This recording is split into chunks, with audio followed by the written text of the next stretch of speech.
दोस्तों जय माता दी। आज हम बात करने वाले हैं चित्रा नक्षत्र की, जिसके पहले 2 चरण में कन्या राशि होती है और बाद के 2 चरणों में तुला राशि होती है। 2026 फरवरी माह का राशिफल सुनिए और क्या हम करें तो ये फरवरी माह अच्छा चला जाए, उसके लिए उपाय भी सुनिए। सर्वतोभद्र चक्र से हम ये विश्लेषण करने वाले हैं 81 खानों की कुंडली त्रिलोक दीपक। अब यहाँ पे 5 पंचक होते हैं: नक्षत्र, स्वर, अक्षर, राशि और तिथि। एक आकाश तत्व है, स्वर वायु तत्व है, अक्षर जो है वो अग्नि तत्व है, राशि पृथ्वी तत्व है और तिथि जल तत्व होती है। परंतु 5 पंचक ये हमने बनाया। आप बोलेंगे कि ये गोले तो आपने 5 से ज़्यादा बनाए हैं, 2 राशियां हैं, 2 अक्षर हैं, तो 2 स्वर हो गए। जहाँ पे आपको ब्लू रंग दिख रहा है ना, नीला, इसमें भी थोड़ा सा लगाए, क्योंकि चित्री नक्षत्र में तुला राशि भी है, कन्या भी है। वहाँ पे आपकी तुला राशि, वहाँ पे आपकी कन्या राशि है, और जो केवल प्योर लाल हैं वो आपकी तुला राशि है। इसलिए पंचक थोड़े से ज्यादा हो गए। इसमें सर्वतोभद्र चक्र में हम प्रभावित होते हैं ग्रहों के भेद से, और ग्रह कौन से नक्षत्र में बैठे हैं वो बहुत मायने रखता है। फरवरी माह में आपके ग्रह कौन कौन से नक्षत्रों में बैठे हैं ये सब मैंने लिखा है यहाँ पे। अब क्या होता है कि ग्रह भेद करते हैं नक्षत्र में बैठ के। जैसे मान लो वो पूर्वा भाद्रपद में कोई बैठा है तो ये इधर वेद करेगा, मार्गी चल रहा हो तो। यदि बकरी चल रहा होता तो ये इधर वेद करता। परंतु यदि ये राहु, केतु, सूर्य और चंद्र होता तो इधर भी वेद करता, इधर भी वेद करता और सामने भी वेद करता। तीनों दिशाओं में वेद करता। सामने वाले वेद में ये बीच की चीजें जो है वो वेदित नहीं होती, केवल नक्षत्र वेदित होता सम्मुख वेद में। तो ये बात मैंने समझाई। अब यहाँ पे जो है राहु, केतु और मंगल, सूर्य और शनि, ये क्रूर ग्रह हैं। इनके भेद से हमें समस्याएं होती हैं। गुरु, शुक्र और बुध और चंद्रमा महीने के 15 दिन, इनके भेद से हमें शुभता प्राप्त होती है। तो चलिए देखते हैं कि आपको फरवरी में कौन से क्रूर ग्रह आपको भेद से बचा रहे हैं। क्योंकि क्रूर ग्रह का भेद नहीं होना मतलब हमें उनसे मुक्ति प्राप्त होना, उनके अच्छे फल प्राप्त होना। तो सबसे पहले हम राहु महाराज की बात करें। राहु सतविषा नक्षत्र में है, और सतविषा नक्षत्र में राहु को अपन बिठा लेते हैं। ये राहु हो गए। राहु 3 दिशाओं में वेद करता है, तो राहु ने इधर वेद किया, इधर वेद किया और सामने वेद किया, तो इसे वेदित नहीं किया। स्वाति को वेद किया, तो राहु के तीनों वेद से आपके एक भी पंचक वेदित नहीं हो रहा है। इसलिए फरवरी माह में राहु आपके लिए शुभ है। पहली बात सुन लीजिए। अब हम केतु की बात करें तो राहु महाराज की समस्याओं से तो आप बच गए हैं, तो फायदा ले लीजिए। राहु शुभ है, आपके पक्ष में है। केतु महाराज बैठे हैं पूर्वा फाल्गुनी में।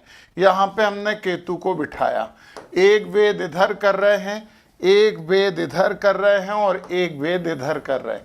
देखिए कन्या राशि को वेद कर रहे हैं केतु, केवल कन्या को। तुला राशि के लिए, इस नक्षत्र में जो तुला राशि के जातक हैं उनके लिए केतु शुभ हैं, परंतु कन्या राशि को केतु वेद कर रहे हैं और राशि को वेद करते हैं तो अच्छे खासे चलते कामों में विघ्न आता है।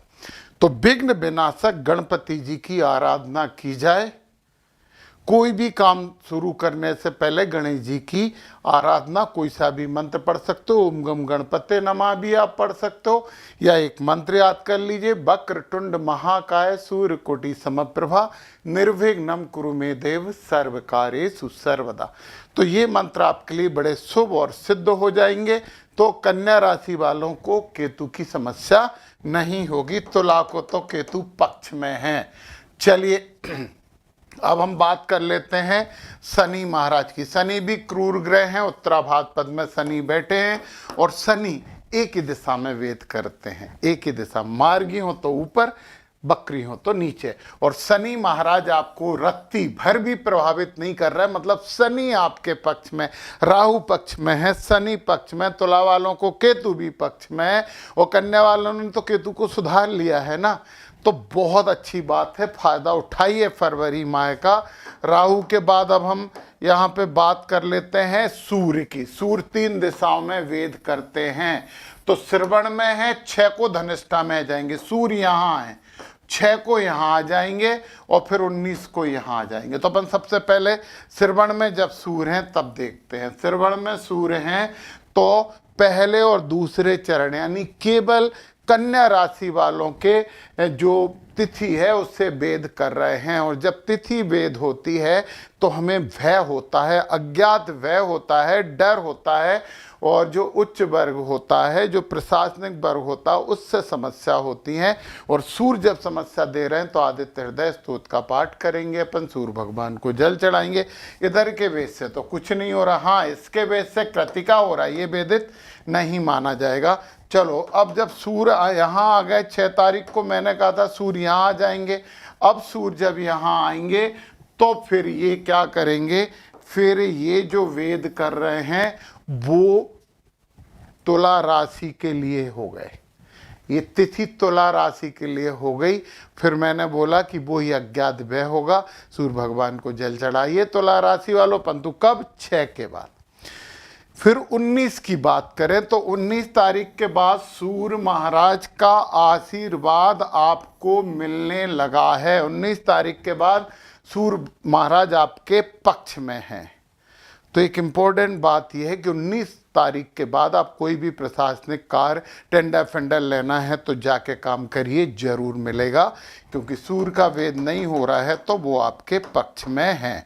चलिए अब हम मंगल की ओर बात कर लेते हैं। मंगल है श्रवण नक्षत्र में, मंगल एक ही दिशा में वेद करते हैं, श्रवण नक्षत्र में है तो कोई अंतर नहीं पड़ रहा। 14 तारीख को मंगल यहाँ आ जाएंगे, 14 फरवरी को, और जब 14 फरवरी को मंगल आएंगे तो केवल समस्या उत्पन्न करेंगे तुला राशि के लिए।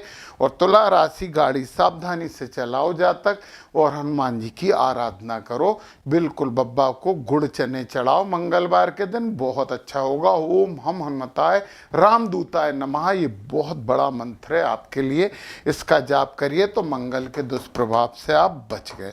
अब हम बात कर लेते हैं शुभ ग्रहों की। शुभ ग्रह में सबसे पहले शुभ ग्रह की बात करें तो अपन बात कर लेते हैं गुरु महाराज की। गुरु महाराज ये हैं पुनर्वसु में बैठे हैं, परंतु बकरी हैं। गुरु जब बकरी हैं तो इस दिशा में वेद कर रहा है, मतलब गुरु का आशीर्वाद तो फरवरी माह में आपको नहीं मिल रहा है। तो ये अच्छी बात तो नहीं है, परंतु बुरी भी नहीं है, बुरी तो है, अच्छी नहीं है तो क्यों, गुरु का आशीर्वाद तो मिलना ही चाहिए ना। गुरु के बाद हम दूसरी बात कर लेते हैं यहाँ पे बुध की। बुध महाराज धनिष्ठा में हैं, बुध महाराज यहाँ हैं एक, फिर बुध महाराज 7 तारीख को आ गए सदविशा में, फिर 7 को आ गए यहाँ पे, और फिर 7 के बाद फिर बुध महाराज पूर्वा भाद्रपद में 15 को आ गए, 15 को यहाँ आ जाएंगे। तो जब यहाँ है बुध तो क्या बात है, ये पहले और दूसरे कन्या राशि को आशीर्वाद दे रहे हैं, बहुत अच्छी बुद्धि दे रहे हैं 6 तारीख तक। फिर 7 तारीख को यहाँ आ जाएंगे तो फिर तुला राशि को आशीर्वाद देने लगे, बहुत अच्छी बात है। और फिर 15 को यहाँ आ जाएंगे तो फिर किसी को आशीर्वाद नहीं दे रहे हैं, बुध अच्छा बुरा नहीं कर रहा है। अच्छा नहीं कर रहा है तो अपन मानते हैं कि शुभ ग्रह यदि वेद नहीं कर रहे तो कहीं ना कहीं कुछ कमी रहती है। फिर ये बकरी भी हो जाएंगे 26 तारीख से, जब बकरी हो जाएंगे तो इधर देखने लगेंगे, तब भी वेद नहीं हो रहा है। और ये हो गए हमारे बुध महाराज के वेद। अब हम करें, सबसे अच्छा ग्रह माना जाता है शुक्र, और वो कहते हैं कि शुक्र महाराज यहाँ पे क्या करते हैं, शुक्र महाराज लक्ष्मी प्रदाता है, सर्वतोभद्र चक्र त्रिलोक दीपक, इसमें शुक्र महाराज लक्ष्मी प्रदाता होते हैं। एक बात आपको समझा देता हूँ, यदि सर्वतोभद्र चक्र जो कि शेयर मार्केट को बहुत अच्छे से समझाता है, 99% इसके कैलकुलेशन शेयर मार्केट में फॉलो होते हैं। तो यदि आपको सर्वतोभद्र पूरा समझना है तो डिस्क्रिप्शन में मेरे ऐप की लिंक है, फाइनेंस एस्ट्रोलॉजी, उसमें लिखा है, वो करें। उसमें सर्वतोभद्र चक्र और बहुत से चक्र, कोटा चक्र भी, चंद्र कालानल चक्र भी, सूर्य कालानल चक्र भी मैंने समझाए हैं। बहुत बहुत अच्छा कोर्स है और बहुत कम आपको इन्वेस्टमेंट करने होंगे, आप ले सकते हैं, उसे प्राप्त कर सकते हैं। अब हम शुक्र महाराज की बात कर लें, धनिष्ठा में हैं शुक्र महाराज, यहाँ हैं और फिर पता धनिष्ठा से सद्दिशा में आ जाएंगे, 11 तारीख को यहाँ आ गए, फिर पूर्वा भाद्रपद में जाएंगे 22 तारीख को। तो शुक्र जब धनिष्ठा में है तो फिर देखिए जरा, शुक्र तुला राशि वालों को अपना आशीर्वाद दे रहे हैं, लक्ष्मी प्रदाता बन रहे हैं, खुश हो जाएं तुला राशि वाले। और फिर जब सद्दिशा में आएंगे तो फिर शुक्र का आशीर्वाद नहीं मिल रहा, परंतु तुला राशि वालों आप 11 तारीख तक तो लाभ कमाइए, लक्ष्मी नारायण की सेवा करिए। तो ये था सभी ग्रहों का बेस। चंद्रमा मैंने इसमें लिया नहीं है क्योंकि हर दिन नक्षत्र बदलता रहता है तो बहुत लंबा वीडियो हो जाता, इसलिए तो चंद्रमा की बात मैं कभी ना कभी जरूर बताने वाला हूँ। तो अच्छा माह है, राहु शनि और केतु भी आपको सपोर्ट कर रहे हैं, गुरु आशीर्वाद नहीं दे रहे हैं, बुध और शुक्र थोड़ा थोड़ा आशीर्वाद दे रहे हैं। तो मेहनत से कमाई करिए, मेहनत से सौभाग्य लेकर आइए। जय माता दी।